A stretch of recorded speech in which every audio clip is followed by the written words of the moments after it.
चलिए जय हिंद बच्चों। और बताइए कैसे आप सब। उम्मीद है बहुत बढ़िया होंगे। इससे पहले का सारा वीडियो आप देख लें यूट्यूब चैनल पर। मेरे कंटिन्यू मैथ का क्लास पढ़ रहा है। आज मैं फिर से आपको प्रश्नावली 3.2 का दूसरा नंबर सवाल बताने जा रहा हूं, जो यूपी बोर्ड में आया हुआ प्रश्न है। यह सवाल यूपी बोर्ड के सन 2023 और सन 2024 दोनों में आया हुआ है। जो इससे पहले बोर्ड एग्जाम सन 2024 में हुए थे, 23 में हुए थे, उसमें ये सवाल आया हुआ था। तो आप बहुत ईमानदारी से इस सवाल को समझेंगे, क्योंकि कंटिन्यू आने वाला ये सवाल है। तो हो सकता है इस बार भी आ जाए। क्यों, कोई दिक्कत, कोई समस्या नहीं ना। तो सीधे सीधे हम लोग सवाल को सॉल्व करने जा रहे हैं। देखिए इस सवाल की कौन कौन सी इंपॉर्टेंस बातें हैं, तो हम लोग सॉल्व करने जा रहे हैं। देखिए कैसे सॉल्व होगा। सबसे पहले हम सवाल को समझते हैं। सवाल कह रहा है कि एक समीकरण ये है और एक समीकरण ये है। ये हो गया टोटल 2 समीकरण। कह रहा है इनको हल कीजिए, यानी हम पहले इन दोनों समीकरण को हल करें। जो सवाल कह रहा है वैसा करें, आगे जो होगा वो देखा जाएगा। आगे भी और बात कह रहा है, उसको बाद में पढ़ते हैं। पहले हल करें, लेकिन पढ़ ही देते हैं। कह रहा है हल कीजिए, यानी पहले हमको हल करना है। फिर कह रहा है यम का वह मान ज्ञात कीजिए जिसके लिए समीकरण ये दिया है, y बराबर mx प्लस 3। तो सबसे पहले हम इसको सॉल्व करते हैं। कैसे, तो हम पहला समीकरण लिख लेंगे 2x प्लस 3y बराबर 11, समीकरण नंबर 1। और दूसरा लिख लेंगे 2x माइनस का 4y बराबर -24। ये हो गया समीकरण नंबर 2। इसको सॉल्व करते हैं तो हम यहाँ विलोपन विधि का यूज करके इसको सॉल्व कर सकते हैं। विलोपन विधि क्या है? विलोप का मतलब होता है गायब करना, यानी दोनों चर पद में से एक चर पद को क्या कर दें, गायब। जैसे हम हमेशा ये कोशिश करते हैं कि जो समान दिखेगा उसको काट देंगे, या जिसकी चिन्ह विपरीत हो उसको काट देंगे। जैसे 2x ये है, 2x ये है। अगर हम बड़े समीकरण में से छोटे समीकरण को घटा देंगे तो हमें ये कट जाएंगे, ऐसा होता है। अगर हम बड़े समीकरण में से छोटे समीकरण को घटाएं तो अब आप कहेंगे गुरुजी इन दोनों में बड़ा समीकरण कौन है? बड़े या छोटे समीकरण का पहचान हम अचर पद को देखकर करते हैं। यहाँ मेरा अचर पद -24 और ये 11 है, तो जायज सी बात है -24 से बड़ा होगा कौन, +11।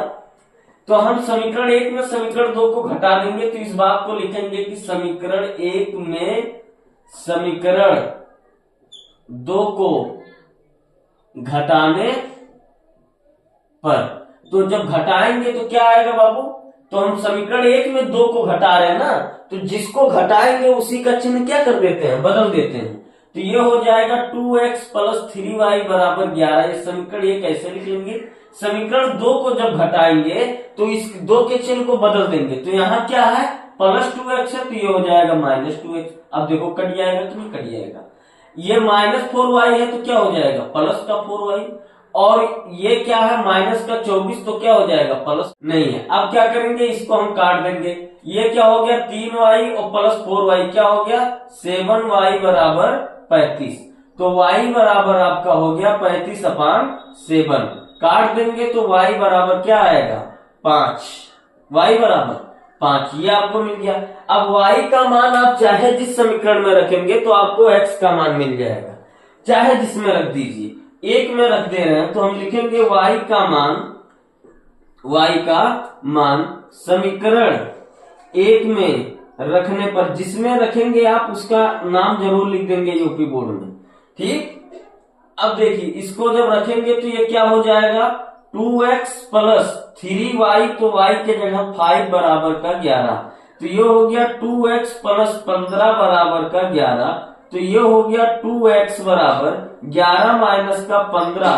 सॉल्व करेंगे इसको तो ये आएगा 2x बराबर -4। तो x बराबर -4/2। काट देंगे तो x बराबर आएगा -2। समझ में आया कि नहीं है? ठीक, इस प्रकार हम आगे की ओर बढ़ेंगे जब, तो अब हमने x और y का मान निकाल लिया। x और y का मान निकालने के बाद सवाल कह रहा है m का मान ज्ञात कीजिए जिसके लिए समीकरण ये दिया है। क्या, उसको लिखते हैं y बराबर mx प्लस 3। तो y का मान 5, m का मान निकालना है, गुणे x का मान दिया -2 + 3। 3 को इधर लाएंगे तो 5 माइनस 3 बराबर ये हो जाएगा माइनस का 2m। तो ये हो जाएगा 2 बराबर माइनस का 2m। तो अब ये आएगा m बराबर 2 अपान माइनस का 2m। 2 काट देंगे तो m बराबर आएगा 1। ये आपका सवाल हो गया सॉल्व। आपको इस सवाल में टोटल 3 मान पूछा था, x का मान, y का मान और m का मान। इस सवाल की यही बारीक बात थी, ठीक, जिससे बच्चे कंफ्यूज हो सकते थे। तो x का मान आपका आया माइनस का 2, y का मान आया 5 और m का मान आया आपका माइनस का 1। इस प्रकार आपका ये सवाल पूर्ण रूप से क्या हो गया, हल। वीडियो कैसा लगा आप कमेंट सेक्शन में बाबू जरूर बताइएगा। ज्यादा से ज्यादा लाइक करिए, शेयर करिए, कमेंट करिए, ठीक है। यूपी बोर्ड को केवल पढ़ा रहा हूं, तो यूपी बोर्ड के बच्चे जरूर चैनल को देखें और कैसा लग रहा है वीडियो ये जरूर बताइए।